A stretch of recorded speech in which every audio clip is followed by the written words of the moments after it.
Alors écoute ça, la Zénon Family.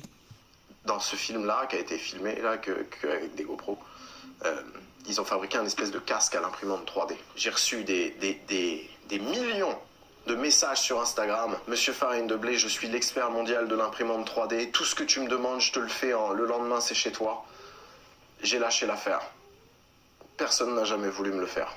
Alors nous, on n'est pas les dieux de l'impression 3D, mais avant même d'avoir un contact avec Farine de Blé Performance, j'ai décidé d'essayer de lui faire cette espèce de casque pour pouvoir mettre la GoPro en fait devant le menton. Donc comme d'habitude, je fais appel à ma communauté, c'est pas des paroles en l'air. Si Farine de Blé voit cette vidéo et vient me parler en MP, et ben je lui fais, je suis déjà en train de l'imprimer, regarde. Déjà parti sur la Sidewinder X2. Bien évidemment, c'est en test et en prototype. J'ai déjà imprimé la première, enfin je vais imprimer la première anse. Il me restera bien sûr à modifier certains trucs pour pouvoir poser la GoPro ici. J'ai déjà des idées pour la partie qui va aller sur le front, mais je vais avancer partie par partie. Ce que Tonton Farine veut, c'est un casque à peu près comme ça. Bon, moi je vais lui faire un truc quand même beaucoup moins compliqué. J'ai même acheté le fichier sur Turbo Squeeze, mais qui n'est pas en version imprimable, hein. C'est juste un modèle 3D on va dire, mais rien n'est modélisé au niveau des molettes, enfin bref, on peut pas les déplier, les pièces sont pas mis à plat pour pouvoir les imprimer. Bien évidemment, ce masque là est beaucoup plus élaboré, mais ce sera pas drôle si on se casse pas les dents sur notre prototype. Donc je compte sur vous, on tag à mort Farine de Blé Performance pour qu'il voit cette vidéo. Je lui ai bien évidemment envoyé un message sur Instagram, mais vu qu'il a dit qu'il en avait eu plein